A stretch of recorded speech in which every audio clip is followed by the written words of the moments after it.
बिस्मिल्लाहिर्रहमानिर्रहीम। गुमनाम हीरोज़ के मुअज़्ज़ज़ नाज़रीन, अस्सलामु अलैकुम। आइए चलते हैं कहानी की तरफ। शिवानी से तलाश करने के दौरान मैं सोच रही थी कि इसने मारिया को देखा था। वो अपनी नज़रों की गैर मामूली कुव्वत से इसकी पेशानी को गरमा सकती है, इसे सच बोलने पर मजबूर कर सकती है। वो कहीं से टेलीफोन के जरिए बता देगी कि कहाँ छुपी हुई है, लेकिन वो नज़रें इसकी पेशानी तक नहीं पहुँच रही थी। शिवानी सोच रही थी इससे पहले वो जेसामों को भी अपनी नज़रों की कुव्वत से ट्रैप करना चाहती थी, लेकिन नाकाम रही थी। इसके जहन में बात आई कि मारिया ने मेकअप किया है, इसके चेहरे पर पेशानी पर मास्क चढ़ा हुआ है। क्या वो मास्क इसकी नज़रों की नादीदा हरारत को इसकी पेशानी तक पहुंचने से रोक रहा है? इसने सोचा यही बात है, मारिया की तरह जेसामू भी मास्क मेकअप में है, इसीलिए मेरे शिकंजे में नहीं आ रहा है। अब मारिया जहां भी मिलेगी मैं सबसे पहले इसके चेहरे से मास्क नोच लूंगी। वो अपने मिशन की तकमील के लिए बड़े इत्मीनान से चीन जा रही थी, मगर अब इसका चैन खत्म हो गया था। आधे रास्ते में ही रुकावटें पैदा हो रही थी। मारिया के फरार होने से ये बात समझ में आ रही थी कि बाबा साहब के इदारे वालों को इसके मिशन के बारे में मालूम हो चुका है। चूंकि मारिया चीन और बाबा साहब के इदारे की हिमायत में इस्तीफा दे चुकी थी, मुसलमानों की हो चुकी थी, इसलिए इसे मिशन से अलग कर दिया गया है। इन हालात में शिवानी सोच रही थी क्या मैं चीन जाऊंगी तो मुझे और मेरे साथियों को पहचान लिया जाएगा। अब मुझे दूसरे बेस में दूसरे पासपोर्ट और वीज़े के साथ जाना होगा। इसके लिए बड़े मसाइल पैदा हो रहे थे। वैसे इसके लिए बेस बदलना और दूसरा पासपोर्ट और वीज़ा हासिल करना कोई मसला नहीं था, अभी सिर्फ मारिया मसला बन गई थी।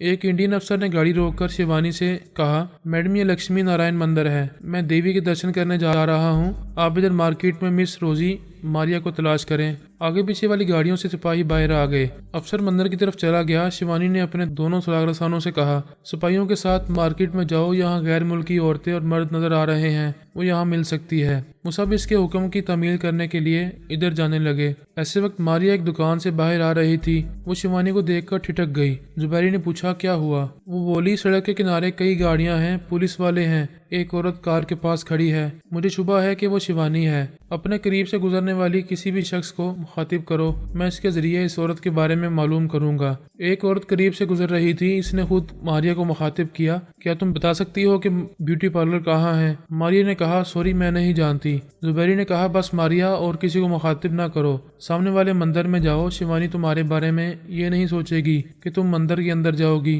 तुम्हारे बदन पर साड़ी है, माथे पर बिंदिया है, ये सब कुछ इसे धोखा देने के लिए काफी है। वो मंदिर की तरफ जाने लगी। जुबैरी इस औरत के दिमाग में पहुंचकर इसे शिवानी की तरफ ले गया। इस औरत ने जुबैरी की मर्जी के मुताबिक शिवानी से पूछा, एक्सक्यूज मी, ब्यूटी पार्लर कहाँ है? वो बोली, सॉरी मैं पहली बार यहाँ आई हूँ। हाँ तुम कपड़ों से बाहर वाली लगती हो, सीने पर दुपट्टा ना सही, स्कार्फ तो होना ही चाहिए। बेशर्मी से सीना तान कर खड़ी हुई हो। यू शट अप, ये क्या बकवास कर रही हो? ये बकवास नहीं है। तुम्हारी तरह एक और अंग्रेज यहाँ सीना तान कर चल रही थी। एक जवान ने इसे छेड़ा तो वो बोली, खबरदार, मुझे छेड़ने से पहले ये सुन लो कि मेरा नाम रोजी है, मैं लंदन के एक बहुत बड़े अखबार की रिपोर्टर हूँ, पुलिस वाले तुम्हें। शिवानी ने इसकी बात काट कर जल्दी से पूछा, रोजी, लंदन अखबार की रिपोर्टर, तुमने इसे कहाँ देखा है? औरत ने एक तरफ उंगली उठाकर कहा, इधर मार्केट में है। शिवानी तेजी से दौड़ती हुई इधर जाने लगी। जुबैरी ने मारिया के पास आकर कहा, तुम्हारा शुबा दुरुस्त निकला, वो शिवानी है, वो मुझे पहचान लेगी। तुम मुकम्मल हिंदुस्तानी औरत बन चुकी हो, शिवानी का बाप भी तुम्हें नहीं पहचानेगा। मंदिर में मर्द, औरतें, बूढ़े और बच्चे सब ही थे। मारिया औरतों की भीड़ में थी। यूं तो वहाँ कई खूबसूरत औरतें और लड़कियां थीं, लेकिन मारिया इनमें नुमाया थी। इसकी वजह हीरों से जुड़े हुए जेवरात थे जो जगमगा रहे थे और मारिया के हुस्न को चार चांद लगा रहे थे। वहाँ सब भी इसे करीब से और दूर से देख रहे थे। कितने ही पूजा करने वाली लक्ष्मी देवी के सामने सर झुका रहे थे, मगर इनमें से किसी का ध्यान मारिया के हुस्न की तरफ था और कोई चमकते दमकते हीरों के लिए ललचा रहा था। दूसरे तमाम लोग इसीलिए देख रहे थे कि पहले कभी किसी औरत को ऐसे कीमती जेवरात पहनकर मंदिर आते नहीं देखा था। वो औरतों की कतार में खड़ी हो गई थी और पूजा के लिए धीरे धीरे लक्ष्मी देवी की मूर्ति की तरफ बढ़ती जा रही थी। बार बार सर घुमाकर दूर तक देख रही थी कि शिवानी पुलिस के साथ इधर आ रही है या नहीं। जुबैरी ने कहा, तुम्हें इतने कीमती जेवरात नहीं पहनना चाहिए था, क्या मर्द क्या औरतें सब ही तुम्हें देख रहे हैं। वो बोली, मुझे हीरे जवाहरात का बहुत शौक है, मेरे पास 2 लाख इंडियन करेंसी थी, मैंने 1,20,000 में खरीद लिए। बड़ी अक्लमंदी की, तुम इस तरह इन सब के अलावा दुश्मनों को भी अपनी तरफ मतवज्जो करोगी। मुझसे गलती हो गई, फिक्र ना करो, मैं इन जेवरात से अभी निजात हासिल कर लूंगी। ठीक है, मगर इस तरह बार बार इधर उधर ना देखो, तुम्हारी परेशानी साफ जाहिर हो रही है। मैं शिवानी और सिपाहियों को देख रहा हूँ, वो भी मार्केट में भटक रहे हैं। मैं इन्हें संभाल लूंगा, तुम्हें परेशान नहीं होना चाहिए। वो बोली, ये बात सभी को खटकेगी कि मैं इतने कीमती जेवरात के साथ तनहा हूँ। मुझे यहाँ किसी औरत के साथ दोस्ती करना चाहिए। ये बेहतर होगा, मैं भी आ रहा हूँ। कितार में इसके आगे खड़ी हुई एक 1.5 उम्र की औरत कभी कभी सर घुमाकर इसे देखती थी, फिर नजरें मिलने पर जीम कर मुस्कुराती थी। मारिया ने इसकी तरफ झुककर सरगोशी की, मुझे जी भर के देखो, मैं भी तुम्हें देख रही हूँ, तुम बहुत अच्छी हो। क्या मैं तुम्हें दीदी कह सकती हूँ? वो खुश होकर बोली, तुम मुझे दीदी नहीं माँ कह सकती हो। आप इतनी जवान हैं, मेरी बहन लगती हैं, मैं माँ कैसे कहूँ? वो और खुश हो गई, कहने लगी, मैं अंदर आ रही थी इसलिए मेकअप नहीं किया, मेकअप करती तो और जवान लगती। तुम कहाँ रहती हो? मैं लंदन से यहाँ आई हूँ, यहाँ कोई ठिकाना नहीं है, किसी होटल में रहूंगी। होटल में क्यों? मेरे घर चलो, बहुत आराम मिलेगा। जब मुझे बहन कहा है तो तुम्हें होटल में रहने नहीं दूंगी। तुम्हारा नाम क्या है? मेरा नाम शांति है। आप अकेली आई हैं? मेरे पति इधर मर्दों की लाइन में हैं, वो देखो पुजारी जी इन्हें पूजा करा रहे हैं। एक बूढ़ा शख्स पूजा के बाद वापस आ रहा था। इस औरत ने इसे आवाज दी, राजू की डैडी इधर आओ, बात सुनो। वो इनके करीब आकर बोला, क्या बात है बिमला, औरतों में क्यों बुला रही हो? हम मंदिर के बाहर बातें कर सकते हैं। वो बोली, मेरी बहन से मिलो, उसका नाम शांति है। मारी ने हाथ जोड़कर नमस्ते कहा।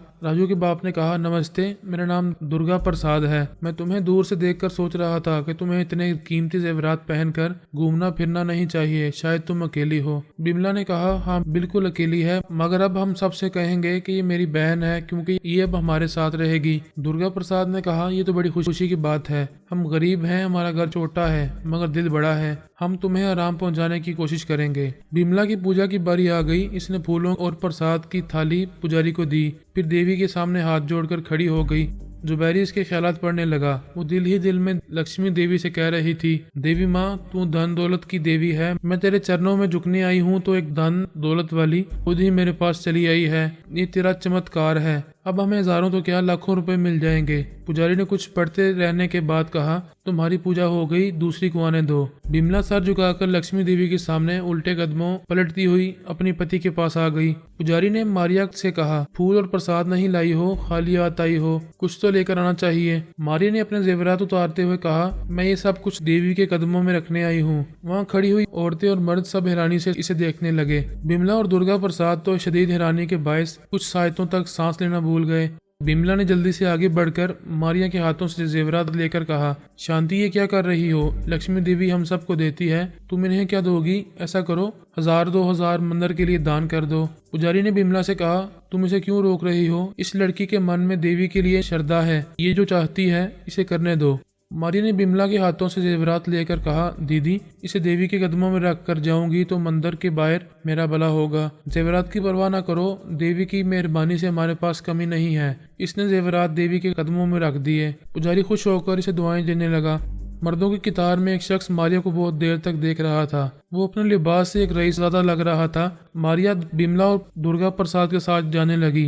वो पूजा का ख्याल छोड़कर कितार से अलग होकर इसके सामने आया। वो तीनों रुक गए। इसने बड़ी शाइस्तगी से कहा, क्षमा चाहता हूँ, मेरा नाम कुंवर बलराज राठौर है, हजारों एकड़ जमीनों का मालिक हूँ। दिल्ली, मुंबई और कलकत्ता के रेस के मैदानों में मेरे घोड़े दौड़ते हैं। मैं धन दौलत को पानी की तरह बहाता हूँ, लेकिन आपने हीरो का सेट जिस अंदाज में दान किया है, इससे मैं भी मुतासिर हुआ हूँ। जुबैरी उस वक्त दुर्गा प्रसाद की खैरात पढ़ रहा था। वो सोच रहा था, पहले शांति जैसी धनवान लड़की मिली, अब ये कंवर हमसे मिल रहा है। लक्ष्मी देवी सचमुच दौलत देने वाली देवी है। आज मंदिर आते ही दौलत वाले हमारे पास चले आ रहे हैं। दौलत भी मिलेगी तो बात बनेगी। मारिया ने कहा, मिस्टर राठौर, आपने अपना लंबा चौड़ा तारुफ कराया है। मैंने मंदिर को दान दिया, आपको बहुत पसंद आया। आप भी कोई ऐसा काम करें जो हम सबको पसंद आए, बल्कि सारी दुनिया को पसंद आए। आप हुक्म करें, जो कहेंगी वो करूंगा। बस आपसे एक मुलाकात चाहता हूँ। दुर्गा प्रसाद ने फौरन ही कहा, हाँ हाँ मुलाकात हो जाएगी। शांति हमारे साथ है। हमारा मकान बड़े पोस्ट ऑफिस के सामने है। मकान पर मेरी नेम प्लेट लगी हुई है। मेरा नाम दुर्गा प्रसाद है।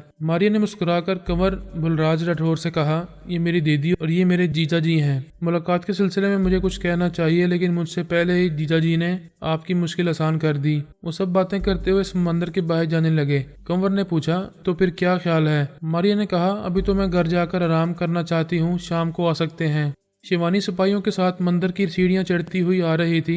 अपने आसपास से गुजरने वाली औरतों को बड़ी तवज्जो से देख रही थी। जुबैरी ने कहा, मारिया, शिवानी को देखकर जरा भी परेशान ना होना, डीठ बन जाओ। वो बिमला, दुर्गा प्रसाद और कुंवर बलराज राठौर के साथ सीढ़ियां उतरती आ रही थी। शिवानी इसे गौर से देखने लगी, फिर इसके करीब से बोली, जस्ट ए मिनट। मारिया के साथ वो तीनों रुक गए। जुबैरी ने दुर्गा प्रसाद के जरिए पूछा, क्या बात है? शिवानी ने मारिया की तरफ इशारा करके पूछा, ये कौन है? दुर्गा प्रसाद ने कहा, ये मेरी साली है। ये कुछ यूरोपियन लगती है। ये पेरिस में पैदा हुई, पेरिस में जवान हुई, यूरोपियन लगेगी। अब यहाँ आकर रहने लगी है। हम इसे आधा हिंदुस्तानी बना चुके हैं, पूरा भी बना देंगे। क्या ये गूंगी है? जवाब क्यों नहीं दे रही? जुबैरी इसके दिमाग में आ गया ताकि वो मुकामी जुबान बोल सके। वो बोली, श्रीमती जी, मैं गूंगी नहीं हूँ। क्या मेरी आवाज़ में मिठास है? शिवानी सोचने लगी, ये हिंदी बोल रही है मगर यूरोपियन है, इसलिए मुझे शुबा हो रहा है। अभी मैं जे काफू और जे फ्लो से कहूंगी, वो दोनों इसके दिमाग में आकर इसकी असलियत मालूम करेंगे। इसने मोबाइल फोन ऑन करके इंडियन अफसर से अस्पताल के नंबर पूछे।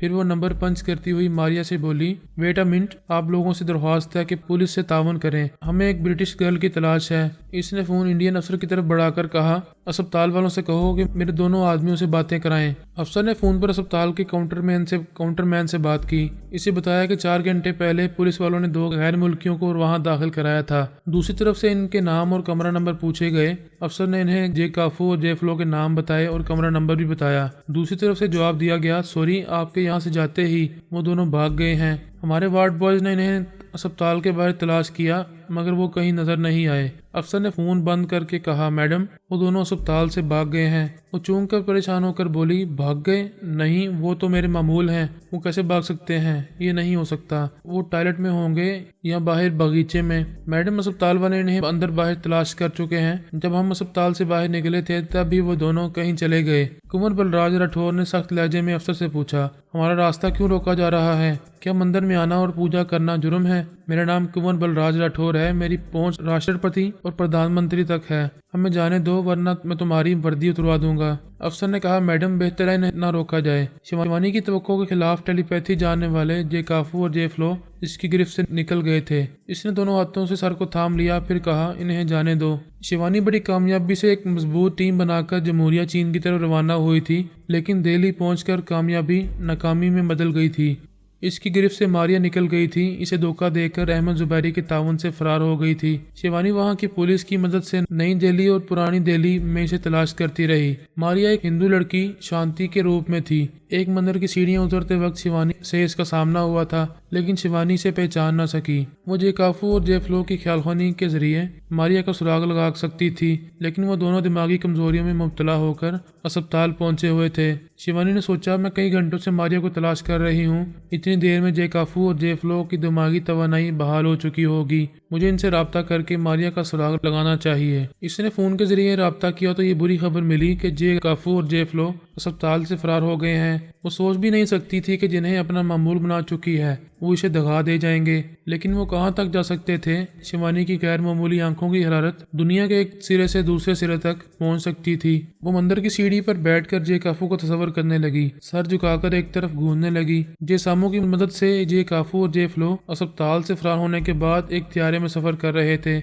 ऐसे वक्त जे काफू ने अपनी पेशानी पर हरारत महसूस की। वो हरारत मजबूर करने लगी कि वो शिवानी के पास वापस जाए, लेकिन वो त्यारे से बाहर नहीं जा सकता था। इस हरारत के जेर असर रहने वाले बेचार सच बोलने लगते हैं। जे काफू अपनी सीट पर बैठा जेर लब बुड़बुड़ाने लगा, शिवानी, मैं तुम्हारा मुजरिम हूँ, तुम्हें धोखा देकर इस्तांबुल जा रहा हूँ। जे सामू अपने दोनों साथियों के दिमागों में जाता आता रहता था। इसने पूछा, काफू, ये क्या बोल रहे हो? खामोश हो जाओ। लेकिन वो जे सामू की ख्यालखानी की लहरों को जैसे नहीं सुन रहा था, अपने बारे में बोलता जा रहा था। आइंदा कहाँ जाएगा, क्या करेगा, ये सारे भेद खोलता जा रहा था। इसकी आसपास वाली सीटों पर बैठे हुए मुसाफिर इसे सवालिया नजरों से तक रहे थे।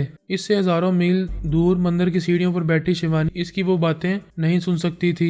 इसका ख्याल था कि जे काफू फरार होकर इंडिया के किसी भी इलाके में पहुंचा होगा तो वहां से इसके मोबाइल पर राब्ता करेगा। शिवानी ने जे फ्लो की पेशानी तक भी अपनी आंखों की हरारत पहुंचाई और इंतजार करती रही, लेकिन इन दोनों में से किसी ने भी इससे राब्ता नहीं किया। त्यारे में फोन की सहूलत नहीं थी। वो समझ गई कि दोनों किसी वजह से मजबूर हैं। चंद घंटे बाद अपनी आंखों की हरारत पहुंचाएगी, तब तक शायद इनकी मजबूरियां खत्म हो जाएंगी। इसने मारिया को जेकाफो की टेलीपैथी के जरिए मामूल बनाया था। अगर इसे शुबा होता कि टेलीपैथी जानने वाले धोखा देंगे तो वो मारिया को अपनी आंखों के जरिए असर ले आती। ऐसा ना करने के बायस मारिया इसकी गिरफ्त से निकल चुकी थी। मारिया ने मंदिर में बिमला नामी एक औरत से शनासाई पैदा की थी, इसे अपनी बड़ी बहन बनाया था। बिमला के पति का नाम दुर्गा प्रसाद था। वो दोनों मारिया को अपनी रिश्तेदार बनाकर बहुत खुश थे। इन्हें लाखों रुपए की जरूरत थी। इनका ख्याल था कि मारिया से इनकी मतलूबा रकम इन्हें मिल जाएगी। इसी मंदिर में कुंवर बलराज राठौर नामी एक रईस आया तो मारिया को देखकर इस पर आशिक हो गया था। इसने बिमला और दुर्गा प्रसाद से शनासाई पैदा की और मारिया से शाम को मुलाकात करने की ख्वाहिश जाहिर की। बिमला और दुर्गा प्रसाद को तवक्को थी कि वो रईस बलराज राठौर से भी कुछ रकम हासिल कर सकेंगे, लिहाजा उन्होंने कुंवर से कह दिया कि मारिया शाम को इससे जरूर मिलेगी। वो सब बातें करते हुए मंदिर के बाहर इस जगह आए जहां कुंवर बलराज की नहायत कीमती और शानदार कार खड़ी हुई थी। वो बेइंतहा दौलतमंद था। दिल्ली, कलकत्ता और मुंबई के रेस कोर्स में इसके घोड़े दौड़ते थे। इसने कहा, मिस मारिया, अगर तुम्हें इतराज ना हो तो अपनी दीदी और जीजा जी के साथ मेरी गाड़ी में चलो, मैं तुम्हें घर तक पहुंचा दूंगा, इस तरह तुम्हारा घर भी देख लूंगा। बिमला ने कहा, हाँ तुम इतनी मोहब्बत से कह रहे हो तो जरूर चलेंगे। वो पिछली सीट का दरवाजा खोलकर अपने पति के साथ अंदर बैठ गई। कुंवर बलराज ने अगली सीट का दरवाजा खोला। मारिया वहां बैठ गई। कुंवर इसके साथ वाली स्टीयरिंग सीट पर आ गया, फिर गाड़ी स्टार्ट करके आगे बढ़ाने लगा। अहमद जुबैरी ने मारिया के दिमाग में आकर कहा, मैं कुंवर बलराज की ख्यालात पढ़ रहा था। ये ऐसी मुजरिमाना जिंदगी गुजार रहा है कि बेइंतहा दौलतमंद होता जा रहा है, कभी कानून की गिरफ्त में नहीं आता है। ये तुम पर शुबा कर रहा है। मुझ पर किस किस्म का शुबा कर रहा है? यही कि तुम्हारी बहन बिमला और दुर्गा प्रसाद मतवसत तबके के लोग हैं और तुम बिमला की बहन होकर इतनी मालदार कैसे हो? तुमने 1.5 लाख के हीरों का सेट देवी माँ के चरणों में रख दिया। ये बात कुंवर बलराज को खटक रही है। इसका ख्याल है कि तुम भी इसकी तरह दरपर्दा मुजरिमाना जिंदगी गुजार रही हो। इस बात पर मारिया ज़हरीला मुस्कुराने लगी। कुंवर बलराज इसे चोर नजरों से देखता जा रहा था। इसने कहा, तुम्हारी मुस्कुराहट जान ले लेती है, किस बात पर मुस्कुरा रही हो? वो बोली, जिंदगी में मुस्कुराहट नसीब वालों को मिलती है। जब भी मुझे फुर्सत मिलती है मैं मुस्कुरा कर नसीब वाली बनती रहती हूँ। अब तुम भी मुस्कुराओ। वो मुस्कुराते हुए बोला, वाकई मुस्कुराहट मुफ्त मिलती है मगर बदनसीबों को नहीं मिलती। तुमने मुझे भी मुस्कुराहट देकर खुश नसीब बना दिया और मुझे क्या दे सकती हो? मैं फराग दिल हूँ, मेरे पास जो कुछ होता है इसे दूसरों पर लुटा देती हूँ। क्या तुम्हारी शादी हो चुकी है? अगर नहीं तो क्या तुम्हारा कोई आइडियल है? मेरा आइडियल हमेशा मेरे दिमाग में रहता है, मैं इससे बातें करती रहती हूँ। अहमद जुबैरी ने कहा, डैशबोर्ड के खाने में बड़े नोटों की गड्डियां हैं, तकरीबन 50 लाख रुपए हैं। मैं कंवर को गायब दिमाग बना रहा हूँ, 10 गड्डियां निकाल लो। कंवर बलराज खामोशी से विंडस्क्रीन के पार देखता हुआ ड्राइव करने लगा। मारिया डैशबोर्ड के खाने को खोलकर 10 गड्डियां निकालकर अपने बैग में रखने लगी। बिमला और दुर्गा प्रसाद एक दूसरे के करीब झुककर सरगोशियां कर रहे थे। इनसे रकम हासिल करने के सिलसिले में कोई तदबीर सोच रहे थे। उन्होंने मारिया को रकम निकालते हुए नहीं देखा। जुबैरी ने कंवर बलराज के दिमाग को आजाद छोड़ दिया। इसने सड़क के किनारे कार रोक दी। परेशानी से सोचने लगा कि वो थोड़ी देर के लिए कहाँ गुम हो गया था। बिमला ने कहा, कंवर साहब, हमारा मकान यहाँ नहीं है, आगे सीधी हाथ वाली गली में है। वो फिर ड्राइव करने लगा। मारिया ने पूछा, क्या बात है, कुछ परेशान लग रहे हो? कुछ नहीं, वो मैं सोच रहा था कि अभी हम क्या बातें कर रहे थे। जो बात जरूरी नहीं होती इसे हम भूल जाया करते हैं, तुम भी भूल गए। दुर्गा प्रसाद ने कहा, कंवर साहब, आगे सीधे हाथ पर तीसरा मकान है। मकान के दरवाजे पर दुर्गा प्रसाद के नाम की तख्ती लगी हुई थी। कंवर बलराज राठौर ने वहां गाड़ी रोक दी। दुर्गा प्रसाद ने कहा, कंवर साहब, हमारा घर बहुत छोटा है, आप अंदर आएंगे तो हमारी किस्मत खुल जाएगी, आपसे हमें कुछ मिल जाएगा। कंवर बलराज ने डैशबोर्ड का खाना खोलकर एक गड्डी निकालकर इसे देते हुए कहा, ये 1 लाख रुपए हैं, मेरी तरफ से इसे भेंट स्वीकार करें। बिमला और दुर्गा प्रसाद के दीदे हैरत से और मुसरत से फैल गए। बिमला ने नोटों की वो गड्डी लपक ली। कंवर ने मारी से कहा, 2 घंटे बाद शाम होगी, क्या हम अभी साथ नहीं रह सकते? मैं तुम्हें दिल्ली की सैर कराऊंगा। मारिया ने कहा, मुझे कोई इतराज नहीं है, मैं 5 मिनट के लिए घर के अंदर जाऊंगी, फिर आ जाऊंगी। तुम्हें इंतजार करना होगा और तुम करोगे। वो मुस्कुराती हुई कार से बाहर आई, फिर बिमला और दुर्गा प्रसाद के साथ मकान के अंदर आकर दरवाजा बंद करते हुए बोली, मैं जानती हूँ आपका इकलौता जवान बेटा अस्पताल में है, गुर्दे का ऑपरेशन जरूरी है, गुर्दा तब्दील करने के लिए 2 लाख की जरूरत है, मैं आपको जरूरत से ज्यादा दूंगी। इसने बैग से नोटों की 10 गड्डियां निकाल कर मेज पर रखते हुए कहा, ये 10 लाख रुपए आपके लिए हैं। वो दोनों खुशी से रोते हुए इसके कदमों में गिर गए। वो पीछे हटकर बोली, ऐसा ना करो, हम सबको अपने अपने खुदा, भगवान और गार्ड के आगे झुकना चाहिए। वो दोनों उठकर एहसानमंदी से बहुत कुछ कहना चाहते थे। मारिया ने कहा, बातें करने का वक्त नहीं है, मैं जा रही हूँ वरना वो अंदर आ जाएगा और मैं ये नहीं चाहती। बिमला रोती हुई इससे लिपट गई। तुम मेरे बेटे को नई जिंदगी दे रही हो। दुर्गा प्रसाद ने मारिया के सर पर हाथ रख कर कहा, तुमने मुझ बूढ़े की कमर सीधी कर दी है। इससे पहले कि वो दोनों कुछ और कहते, मारिया तेजी से पलटकर दरवाजा खोलती हुई बाहर आ गई। कार की अगली सीट का दरवाजा खोलकर बैठ गई। वहां से जाते हुए इसने देखा वो दोनों दरवाजे पर खड़े रो रहे थे। कुंवर बलराज ने ड्राइव करते हुए पूछा, तुम्हारी दीदी और जीजा जी क्यों रो रहे थे? वो इसलिए रो रहे थे कि बिछड़ने वाले फिर मिलते हैं या नहीं ये कोई नहीं जानता, लिहाजा जुदा होते वक्त रो लेना चाहिए, लेकिन मुझे रोना नहीं आता।